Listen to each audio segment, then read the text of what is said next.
হচ্ছে Jahangir gate Mohakhali trust fund যেটা আছে ওটার জন্য সিরিয়াল ধরা। এই জাহাঙ্গীর গেটের স্বাধীনতা টাওয়ার থেকে শুরু করে সিরিয়াল এখন আস্তে আস্তে আরও বাড়বে, আমার পিছনে লাইন আরও বাড়তেছে। আমি অলমোস্ট শেষ কাতারের দিকে, 10:30টার দিকে বের হয়েছিলাম, চিন্তা করেছি শাহবাগ থেকে নিব, কিন্তু শাহবাগের সিরিয়াল আরও আরও ভয়াবহ অবস্থা। যা কাঁটাবন থেকে উল্টো পাশ থেকে শুরু করে হাতির পুল, মোতালেব প্লাজা ছেড়ে সেন্ট্রাল পুল চলে গেছে। আর ওটা যেহেতু অনেক জামকৃত একটা রোড, ওখানে সিরিয়াল দেওয়াটা মানে মোটেও সুবিধাজনক না।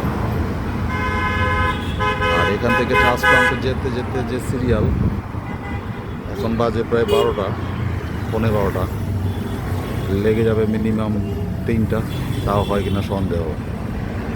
কালকে 2.5 ঘন্টা শাহবাগের জামে ছিলাম জাদুঘর থেকে, 2.5 ঘন্টাও তেল নিতে পারিনি। এই যদি হয় বর্তমান যুদ্ধের এই অবস্থা, তা আমরা আরও আগামীতে অন্য কিংবা 1 মাস পরে কী দেখতে যাচ্ছি আমরা আসলে জানি না। হয়তো হোন্ডা বা বাইক এগুলা গাড়ি একরকম অচল হয়ে যাবে। এইভাবে সিরিয়াল ধরে তেল নেওয়া একদম অচল হয়ে যাওয়ার মতো। আর যার উপরে দেখলাম যে হরমুজ প্রণালীতে বাংলাদেশি শিপ আটকে দিছে, পারমিশন পায় নাই তেল আসার। তো সামনে আমাদের আরও ভয়াবহ অবস্থা হতে যাচ্ছে।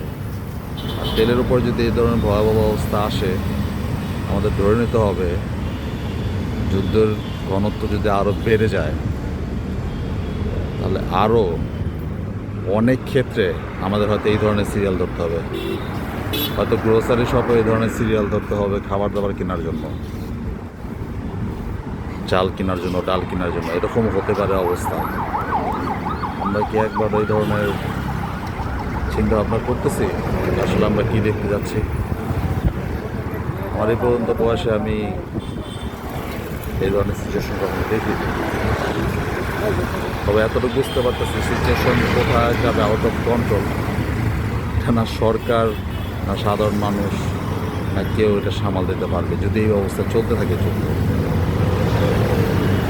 আল্লাহর কাছে দোয়া করি আল্লাহ আমাদের সবাইকে হেফাজত করুক এবং আমরা সবাই মনে মনে প্রিপারেশন নিয়ে আমরা যুদ্ধ চলে এর থেকে আরও অনেক খারাপ কিছু দেখতে যাচ্ছি যে বেঁচে থাকে ইনশাল্লাহ। আল্লাহ সবাইকে মাফ করুক, আমাদের জীবনযাপন সহজ করুক, এটাই আশা করছি।